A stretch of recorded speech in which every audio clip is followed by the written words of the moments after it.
How you doing? We're seeing how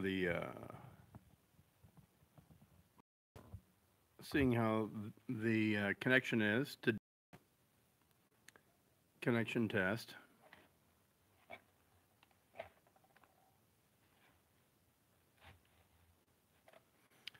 and how high up I should put this. Let's try this.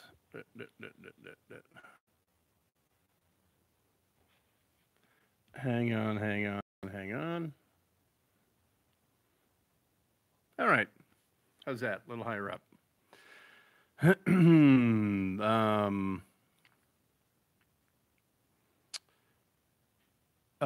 Scouts out indeed. I can either wear a hat or deal with my with my hair. I'll hat. First things first. If if you are a 22 caliber enthusiast and I shoot 22 out of an AR platform, um, as seen here. Uh,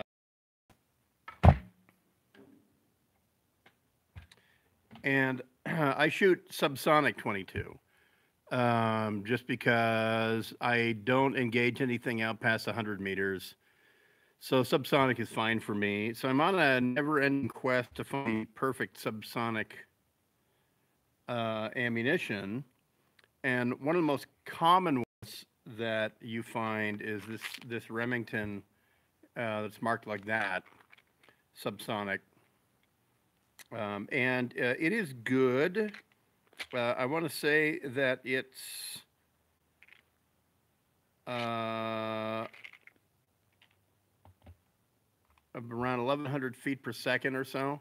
One of the issues with subsonic ammo is, you know, and where I am, the speed of sound is generally around 1,200 feet per second, where I am, around 1125. And so one of the problems with the AR, the 22 caliber insert for the AR is if you go too low on the muzzle velocity, you will not actually cycle the 22 caliber insert. This, for instance, 710 feet per second from CCI, as you see right there, 710 feet per second does not cycle the weapon. But you can go up a notch to the 1050, the CCI 1050. Generally, you can get this at the ammo sales guys at gun shows. So the CCI is really good. But one that I just recently have found, and I know it's right out of left field, but there's a English ammunition manufacturer called Ely, and they make a subsonic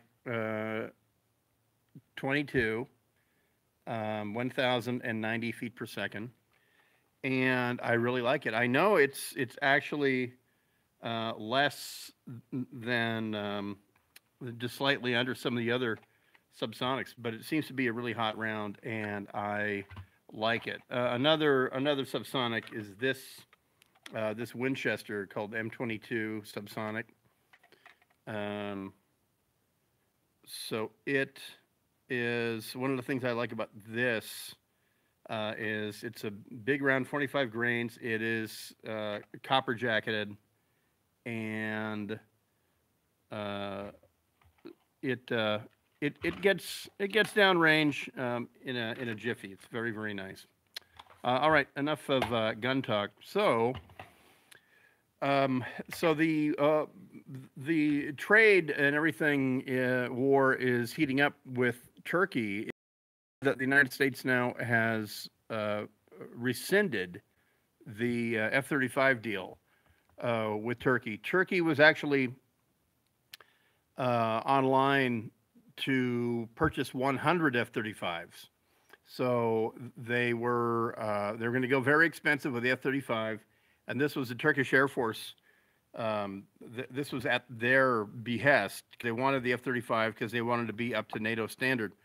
So at this point, everybody but the French and the Germans are buying the F-35, and it's funny because the French have an indigenous fighter industry, and something that once you give it up, you probably can never get it back. That's why what the British are doing right now, where they are proposing a future fifth generation stealth fighter that would be completely British designed. It would not be as part of as a collaboration like the Typhoon, the Eurofighter Typhoon. So the Tempest fighter, the British Tempest fighter, would be completely indigenous to Britain. What the British are finding out is that it's really, really easy to make a mock-up and have a press conference, but once you have given up the soup to nuts ability to make a fighter, it's really, really hard to get it back. The British, when the Eurofighter was done, the British engineers from Hawker and others, they were already leaving. They saw the writing on the wall that the Eurofighter was a sign of things to come, and that any British fighter in the future was going to be the result of a collaboration with a European ally. In this case, they partnered with the Germans and the whole thing. Of course, the British named it the Typhoon, which was a tribute to the World War II, the legendary ground attack aircraft from World War II, the Typhoon. The Germans, however, were not about to do that because the Typhoon was the bane of the Wehrmacht in Western Europe. And so the Germans called it the Eurofighter. The British still call it the Typhoon. So anyway, the Turks have one foot in the aerospace industry, and they're trying to be independent. They have another foot out. They cannot develop an indigenous fighter. They do not have a technology partner like they thought they would with Israel. Erdogan has made sure that his politics have isolated their once very, very strong partnership with Israel. Turkish military officers went to schools in Israel. Israeli officers came to Turkey, the whole thing. But not anymore. The Turks, not only are they not going to get the F-35, but the Turks were in the final stages and finally agreed to a deal with the Pakistani army to sell them several hundred attack helicopters. The Turks manufacture on license the Italian Mangusta attack helicopter. It is a you probably have seen it before. It's a it looks like an Apache, but the gunner is yet another level lower than the pilot. The pilot sits up higher, and there's a very severe angle piece of glass for the pilot. Whereas with the Apache, basically it's a compound canopy, and the gunner is not that far, out of line of sight of the pilot. Well, anyway, the Turkish A-129, the Turkish attack helicopter, relies on so many export clearances from the United States, the power plant, the technology, a lot of the software, and all. So they can't sell it to someone unless we say so. And so it's not that we have a problem with Pakistan; it's that we have a problem with Turkey cutting an arms deal when we could probably sell the Pakistanis Apaches if we want. But so we're playing hardball with the Turks. And Erdogan's trying to play hardball back, but he's sort of finding out that basically Turkey has been a single-A ball club that have been riding on the coattails of their major league sponsor, and that you are not going to go toe-to-toe with your major league sponsor. So they're finding that out the hard way, or rather the easy way. Who knows? One of the things that's happening right now is that the lira, the Turkish lira, continues to absolutely crater, and this is causing a follow-on ripple effect in India, where the rupee the Indian rupee is wait. Let me raise up my mic so you can see how cool my mic is. There we go. Where the Guten Abend, meine Freunde. Was ähm, sind Sie in Deutschland jetzt? Answer at your leisure, Klaus. But so anyway, the rupee is starting to crater. This comes on the news now of it's coming on the news of the Chinese economy now hiccuping. So we could be in for a pretty rough couple of years coming up here, depending on this. It's not that Turkey is going to collapse the European economy, but the Turkish lira is the currency that Turks pay their loans back in. Turkish industry is pretty intensely leveraged with loans from European banks. And when the Turkish lira goes like this, then their ability to pay back those loans goes like this right after it. Putin continues to stir the pot by implying that he just might lift visa restrictions on Turkish citizens to visit Russia. He's doing everything he can to court the Turkish street. You know, Erdogan is a guy who is sort of a master of the masses, a master of the populists, and the Putin understands this as well as anybody, and so Putin is publicly saying, "Oh well, you know what? Maybe I'll allow travel to Russia with the Turkish visa. No other NATO visa, no other NATO passport has that privilege that where you can travel visa free to Russia." So that's what he's saying, and keep in mind the proximity of Turkey to Russia. Right now, Turks fly to the Emirates all the time to buy cheap electronics and things like that, and so Putin's trying to replace the Emirates because now the governments in the Emirates are cutting back on their trade with Turkey as well. So there's that. And another thing today, Erdogan said that you can keep your iPhones. We have Turkish phones. You can keep your dollars. We have Turkish phones. So he's urging Turkish people to not buy iPhones because they're an American product or whatever. And so he is encouraging Turks to buy indigenous Turkish phones. And I forgot the company, Velsen, or I forgot. But anyway, the indigenous Turkish phones all use, everyone, Android. They all use Google's operating system to operate. And so I don't know if Erdogan understands this, but he's telling people to drop iPhones, which are made by Chinese children, in favor of Turkish phones using Android. So it's a great day for Google. So there's that. If you're wondering, the Chinese are not stupid. Still to this day, they see the unrest in Turkey, and one of the things that the Chinese are really good at is seeing opportunities. And you would think that the Chinese would be rushing forward to defend the Turkish lira, but here's the thing: in the grand scheme of things, Putin has informed the Chinese that if anyone gets to pick up the crumbs of Turkey, if Turkey leaves NATO, if anyone's going to be there to hold them and to be their friend and to be their booty call, it's going to be Russia, because Russia, of course, has a historic relationship with Turkey. They have been simultaneously friends, like in the Crimean War.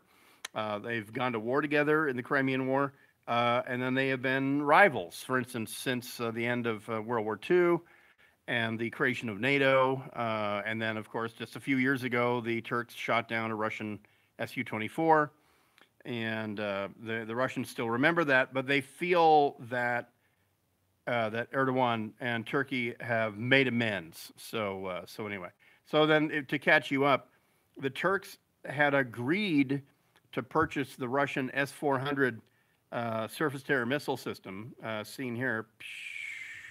Um, and there was no way the United States was going to allow a frontline NATO state to buy the S-400 system. And so the U.S., we cut a offer you can't refuse deal for the Patriot PAC-3, the latest version of the Patriot. So there's that. Now, I don't know what the resolution of that's going to be. If we're not selling them F-35s, I don't know about the Patriots. I see you guys are talking about natural gas and the Gazprom deal with Western Europe. And the president says this. A lot of Americans say this.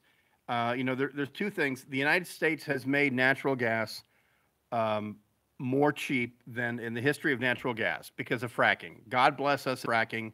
Because of fracking, we here in the U.S. can have a natural gas economy. We should have natural gas filling stations. Cars should be running on natural gas. That's really for us to deal with. We can also liquefy it. There's a plant in New Orleans that actually makes LNG. LNG is put on very specially constructed ships because if it blows up, it's like a 100 kiloton nuclear weapon, like an A-bomb. So it has to be shipped in very specialized ships. We can, even after all that, we can lowball the Russians with American natural gas delivered to Bordeaux, France, at about 50% the cost of the Russian gas. Here's the problem that no one ever talks about. Breaking the leases that the Russians sign with the Western Europeans are virtually unbreakable. The penalties to break those leases, and remember, it was the Europeans that drugged the Russians to the WTO and said, look, if you want to be part of the G8, you can't do it without being part of the WTO. You have to be in the World Trade Organization, and you have to, play by the rules, the whole thing. And the Russians said, okay, we'll be part of the G8, and we'll agree to all the provisions that the WTO require for a treaty or a relationship or a contract. One of the things about a natural gas or a energy contract is that it's not easy to break. That's something that we do. It's something that China does. It's something that Australia does. Something that Europe does. Something that Russia does.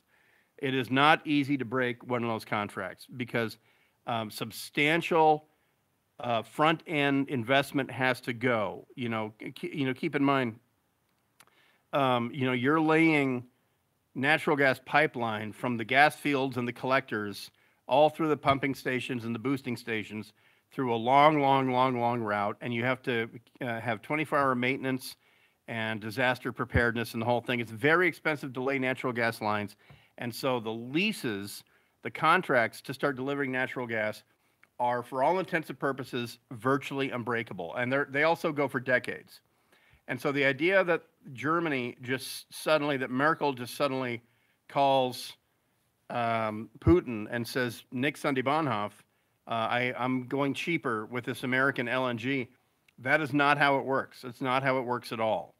The only thing that you could do would be to start a standalone infrastructure that you have to build from Bordeaux into Europe and say, here's the alternate natural gas infrastructure. This is Yankee gas or Gas Yank or whatever. And if you don't like Gazprom and you don't like the deal that the Germans cut with Gazprom, then you can cut your own independent deal, and you're going to pay for the pipeline into your house and the whole thing. So that is how all-encompassing those deals are. Of course, every deal can be broken, but the fine for breaking this particular deal is huge. It is substantial. I'm getting a new. Yesterday there was a great deal on Amazon. A new Canon printer, and I'm waiting for that to be delivered. I'm really excited. Scanner printer, but so anyway, so just keep that in mind whenever you hear people saying, "Oh, well, the Germans should cut that, just rip up that deal. The Europeans should rip up that deal." Energy agreements like this are negotiated for years, and they're extremely expensive to break. So there's that. Um, let's see what else is going on in the world. Oh, the author of The Gun. If you've heard me talk about this book, The Gun, by C.J. Chivers, Chivers. He's a New York Times reporter. He's a former Marine Corps infantry officer. Um, he's a really terrific writer. And the book The Gun is about the development of the AK-47, but it's so much more than that. It's actually the development of automatic rifle fire on the battlefield, from the Gatling gun to the Maxim gun, and then how that shaped and affected warfare from World War I to World War II, and then the problem of firepower in the hands of the individual rifleman, development of the AK-47, and then the parallel development of the AR-15, the Armalite. And so anyway, the book The Gun, I can't recommend it highly enough. It's about 6 years old, really good book. But C.J. Chivers today released a new book, and I have to get this correct, I have to get this right. And I have it in the mail, and I might talk to him on Dark Secret Place. But his new book, and stand by, I'm getting him up on Twitter. His new book is C.J. Chivers. All right, hang on. His new book is The Fighters. And it was reviewed in New York Times. New York Times liked it, and of course they would. He worked for the New York Times. But I'm not implying that there is a conspiracy. But the book is called The Fighters: Americans in Combat in Afghanistan and Iraq. And so from what I have read, it is really good. There's the cover, and it's a really detailed, intense examination of it's company level and below in the war on terror. It's not like Bob Woodward writing, the generals and all that. It's not about McChrystal. It's about the grunts. It's about from private up to captain. So I can't wait to read it. It sounds really good. What else? There was something else for the goodly order. I cannot remember what it is for the life of me now. But anywho, I will make this. Oh, that's what it was. I know what it was. It is that I'm at the Improv on Melrose tonight. There's a show called We the People, and it consists of 2 people from the left of the spectrum, and 2 comedians from the left, and 2 comedians from the right. And I'm one of the 2 from the right because I'm a funny fucker, and so I'm at the Improv, and then I probably will be doing stand-up at the Improv sometime coming up here in the future.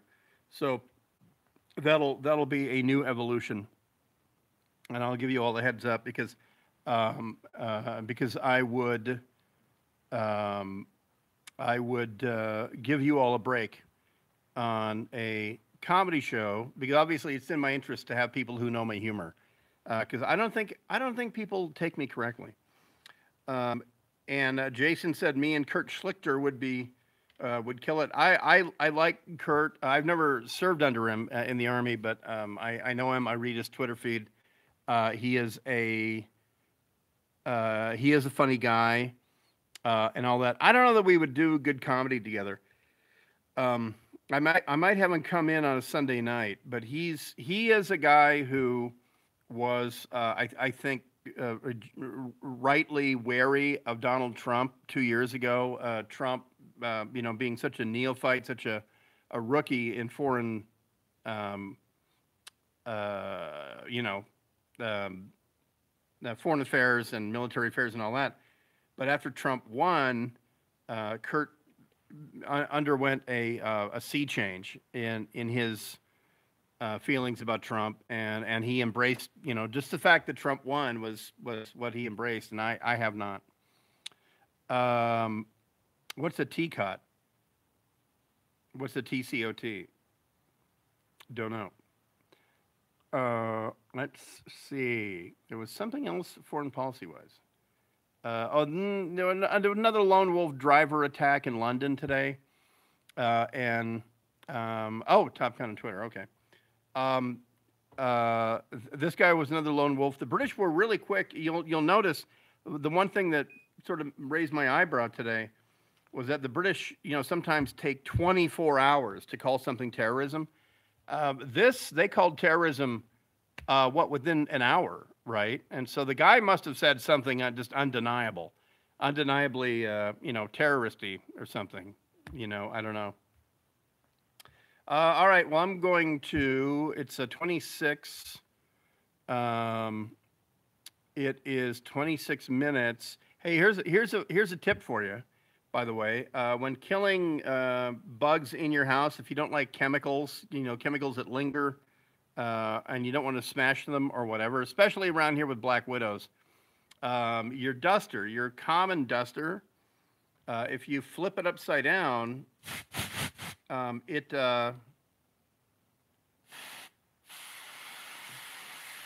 it'll freeze. And you do this, just give a little bit of that to a black widow, and it will freeze the black widow, and then it evaporates. So just flip it upside down, and freeze the black widow.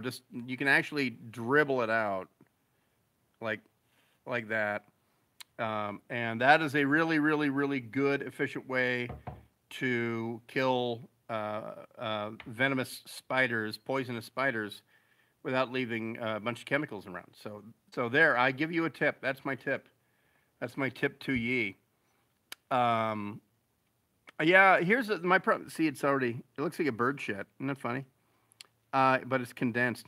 No, here's my problem with sucking them into a vacuum, is that if I use a vacuum to suck up a black widow, and I know it didn't survive the sucking, I know it's dead in there, but I have one of those wives who just absolutely swears that in the middle of the night, the black widows are waking up, from being unconscious, and they're finding their way back out of the vacuum. We have a big shop vac, with a floor attachment, and she insists that the bugs are finding their way back out of the shop vac, and then out the hose, and then right back into our bedroom or something. So I just freeze them, and then they are dead. There's no doubt they're dead. Then we're all good.